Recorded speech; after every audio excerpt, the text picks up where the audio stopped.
namun semangatnya takkan pernah pudar hingga Tuhan kan berikan jalan.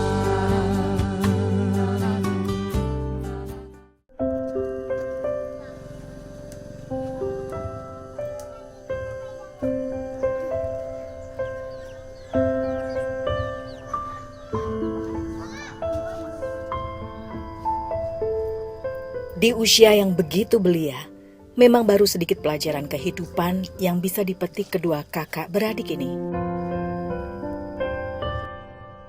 Namun keterbatasan hidup yang dirasakan Amarudin dan Cecep Fatullah bersama keluarganya memicu mereka untuk berpikir lebih jauh. Merelakan kehidupan kanak-kanaknya untuk mencari solusi hidup yang tengah dijalani.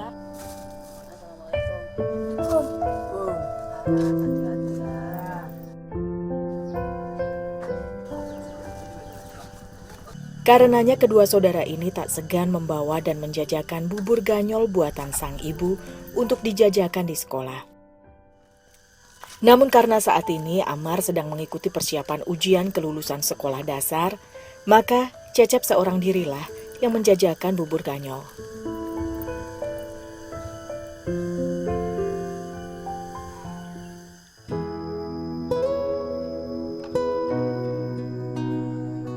Bubur ganyol adalah bubur yang dibuat dari tanaman ganyol atau ganyong, atau dikenal juga dengan buah tasbih.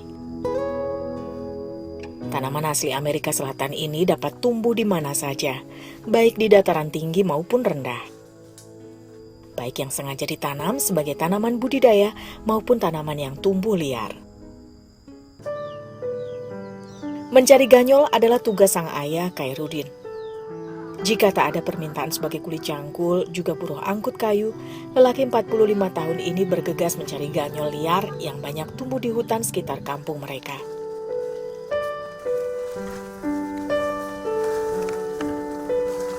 Bapak Maya komo, gak bisa usaha, sebisa-bisa nih bapak lah.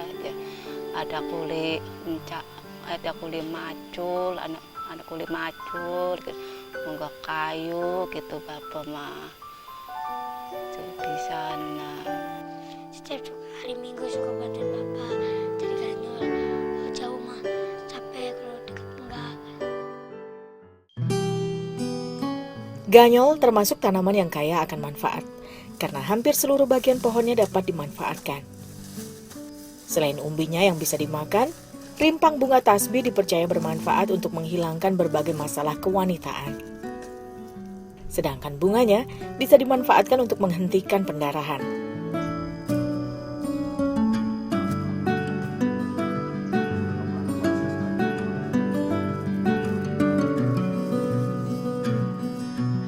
Untuk membuat bubur, umbi ganyol harus diolah menjadi tepung terlebih dulu. Dan proses ini memerlukan banyak tahapan dan waktu yang cukup lama. Langkah pertama adalah memarut ganyol yang sebelumnya telah dicuci bersih, bebas dari akar dan tanah yang menempel. Hal ini dilakukan untuk mendapatkan saripati atau tepung. Keterbatasan alat membuat proses memarut memerlukan waktu yang lama. Sehingga Mariam, ibu Amar dan Cecep terkadang mengatasinya dengan menumbuk ganyol hingga halus.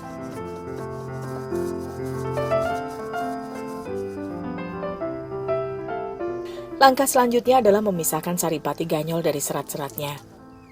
Sebelumnya, Maria menyiapkan baskom yang telah berisi air dan melapisinya dengan kain tipis. Ketiadaan biaya tak lantas membuat Mariam berhenti berusaha.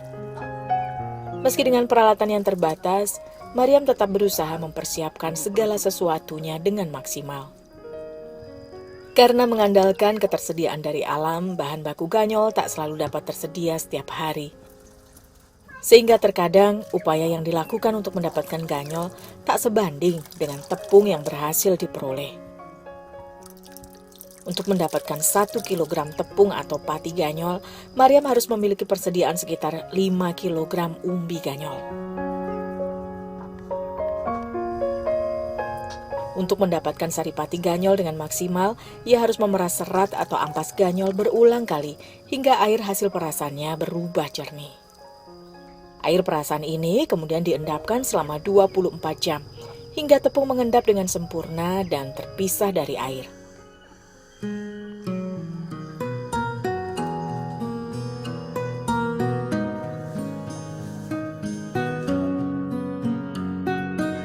Setelah melalui proses pengendapan, pati akan terlihat mengumpul di dasar baskom.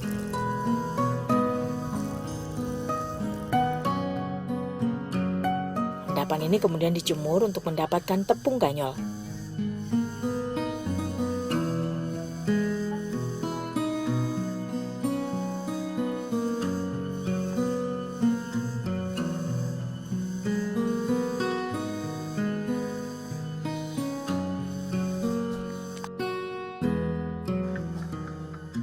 Biasanya Maria menjemur endapan di bawah terik matahari selama sehari penuh.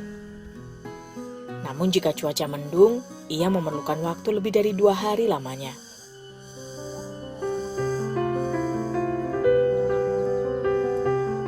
Endapan tepung ganyol yang telah berkurang kadar airnya berbentuk gumpalan-gumpalan.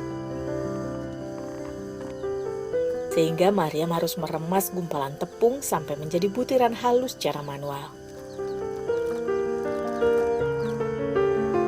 Menghaluskan tepung menggunakan tangan juga merupakan caranya mengukur tingkat kekeringan tepung. Apabila tepung tidak kering dengan baik, ia tak dapat menyimpan tepung untuk persediaan.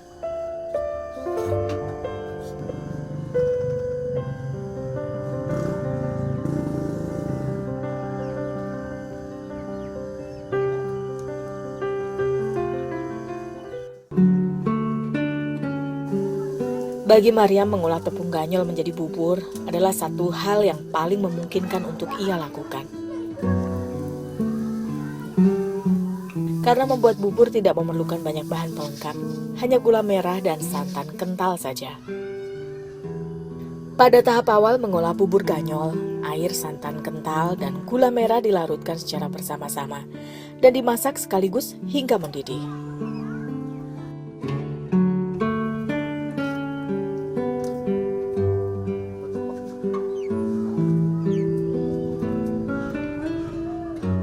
Meski belum dikenal luas sebagai bahan baku pembuatan makanan, tepung ganyol telah banyak dikembangkan menjadi bahan pangan alternatif pengganti tepung gandum. Bahkan pada zaman penjajahan Jepang saat harga bahan baku pangan lainnya melambung tinggi, umbi pada tanaman ganyol dikonsumsi sebagai makanan pengganti nasi.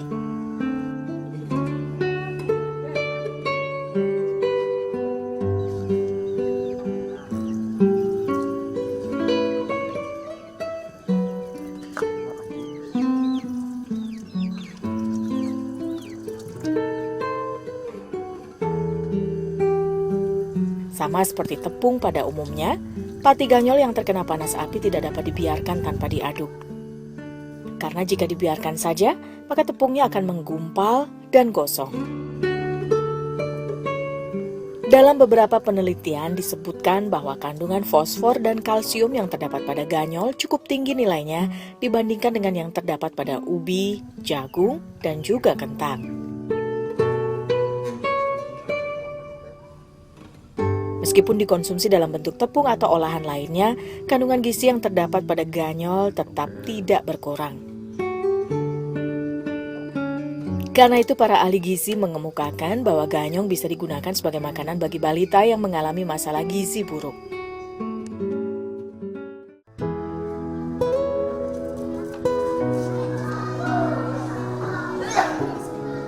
Cecep saat ini duduk di kelas 3 sekolah dasar. Sedangkan Amar, sang kakak, tak lama lagi akan mengikuti ujian akhir kelulusan sekolah dasar. Cep, maju sini ke depan, Cep. Keduanya tak pernah tahu bagaimana nasib pendidikan mereka kelak. Yang mereka rasakan hanyalah semakin banyak kebutuhan dasar mereka yang tak pernah terpenuhi. Saat ini keduanya memang menikmati fasilitas bantuan pendidikan sekolah dari pemerintah, sehingga orang tua Cecep dan Amar tak harus menanggung beban biaya.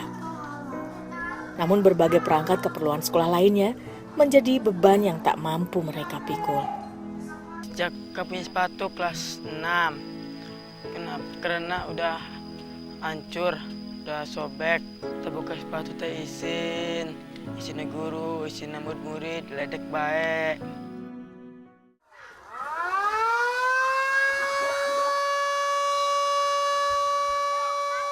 Waktu istirahat dan pulang sekolah menjadi saat yang tepat bagi Cecep untuk menjajakan bubur ganyol buatan sang ibu. Meski terkadang harus menahan malu dan memendam hasrat ingin bermain, Cecep tetap kuatkan tekad agar ia dapat membawa pulang lembaran-lembaran rupiah untuk keluarganya. Tak jarang pula ia harus menahan diri untuk tidak mempedulikan teman-teman yang mengejeknya. Uang jualannya buat modal lagi, terus buat beli beras, kalau ada sisanya beli sayuran. Jadi ini kadang-kadang dagang tuh, Cecep dagang, terus saya ngeledek, ngaranin saya ngaranan, terus saya kejar, terus makin kalau udah jauh mah saya tinggalin, terus saya jemput, terus saya diam-diam.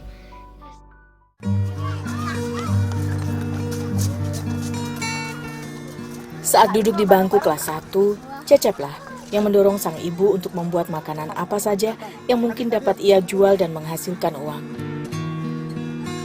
Namun keinginan itu baru dapat terlaksana ketika Cecep duduk di kelas 2 sekolah dasar. Hingga sekarang, setahun sudah, Cecep menjajakan bubur ganyol. Dan hari ini Cecep beruntung bisa memperoleh Rp13.000 untuk dibawa pulang. Atas jeripayahnya berdagang, sang ibu mengizinkan Cecep untuk menggunakan sedikit uang hasil jualan sebagai uang sakunya.